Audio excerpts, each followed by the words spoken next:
God is a circle with center everywhere, but its circumference nowhere.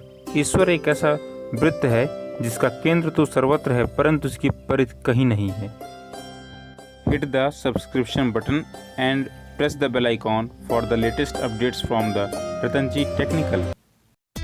दोस्तों, आज के इस वीडियो में हम बात करने वाले हैं फिजिक्स के बहुत ही पॉपुलर इक्वेशन जिसका नाम है आइंस्टाइन मास एनर्जी इक्वेशन, यानी कि E=mc². आज हम इसका प्रूफ जानेंगे. मैं आपको दो तरीके से इसका प्रूफ बताऊंगा, binomial equation method and integration method, और साथ ही इसका सिग्निफिकेंस क्या है, कहाँ तक ये इक्वेशन सार्थक है, इसके बारे में बात करेंगे. तो दोस्तों, आप बने रहिए हमारे साथ में और देखते रहिए रतनजी टेक्निकल. दोस्तों, यदि आपने अभी तक हमारे इस यूट्यूब चैनल को सब्सक्राइब नहीं किया हुआ है तो प्लीज़ सब्सक्राइब कर लीजिए. मेरा नाम है रत्नेश और आप देख रहे हैं रतनजी टेक्निकल. दोस्तों, आइंस्टाइन ने अपने मास एनर्जी इक्वेशन में कहा है कि मास एक एनर्जी का फॉर्म होता है and due to the mass energy exist on the earth and on the universe. Mass की वजह से ही एनर्जी एग्जिस्ट करती है. और उन्होंने मास और एनर्जी को इंटरचेंज करने के लिए एक फॉर्मूला दिया था जिसे E=mc² कहते हैं, जिसे आइंस्टाइन का द्रव्यमान ऊर्जा समीकरण भी कहते हैं. यदि आप एक स्टूडेंट हैं तो आपके मन में ये क्वेश्चन उठता होगा कि मास होता क्या है एक्चुअली में. Whether mass is the form of energy, mass is the quantity of the matter, and whether mass can be converted into the energy.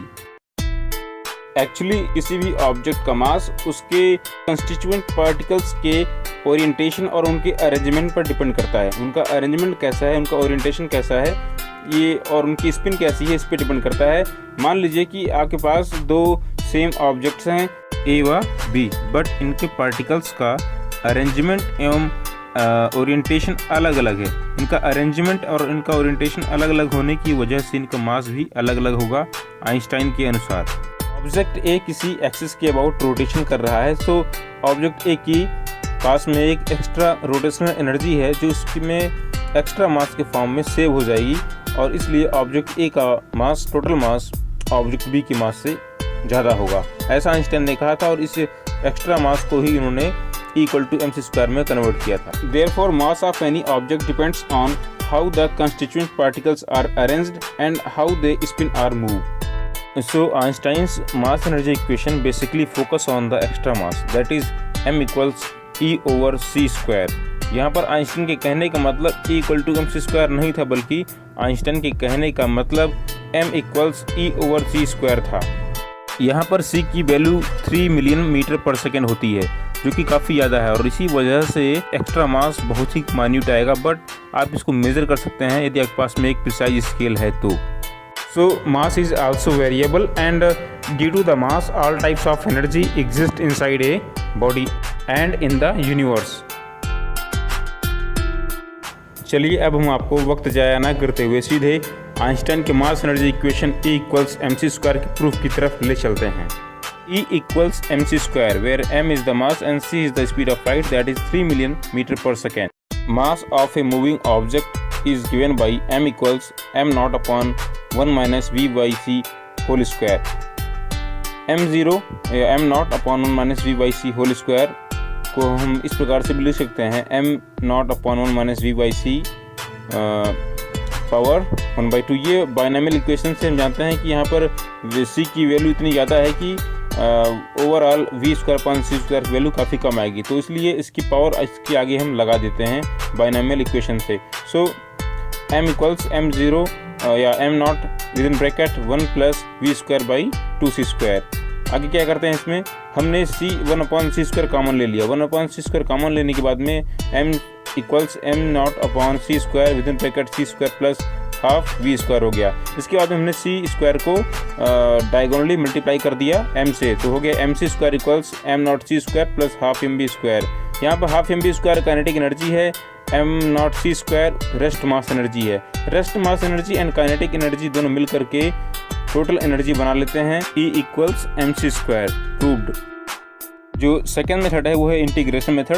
देखिए इसमें करते क्या है, इसमें सेम पहले आइंस्टाइन की थ्योरी ऑफ रिलेटिविटी के अनुसार एक मूविंग ऑब्जेक्ट का मास जो देते हैं वो देते हैं m=m0/√m under root 1 minus V square upon C square, squaring on both side. होता क्या है कि अंडर रूट वो कैंसिल हो जाता है एंड आंसर हमारा आ जाता है M square equals M not square upon 1 minus V square upon C square. अभी करते क्या है कि इस टोटल इक्वेशन को हम अरेंज करके इसको हम मास के रिस्पेक्ट में जो है वो डिफ्रेंशिएट कर देते हैं। डिफ्रेंशिएट जब कर देते हैं तो होता क्या है कि हमारा एम नॉट और सी स्क्वायर दोनों ही कांस्टेंट है, इनका डिफ्रेंशिएशन 0 हो जाएगा। ठीक, बचे हुए रिलेशन को नोट कर लेते हैं। अभी हमें करना क्या है, kinetic energy is given by F dot D S, where F is the rate of change of linear momentum. So F equals D P upon D T. अब ये करते क्या है कि इस वैल्यू को हम रिप्लेस कर देते हैं एफ की प्लेस पर। So D K equals this way and finally हमको मिलता क्या है, हमें मिल जाता है M V D V plus V square D M.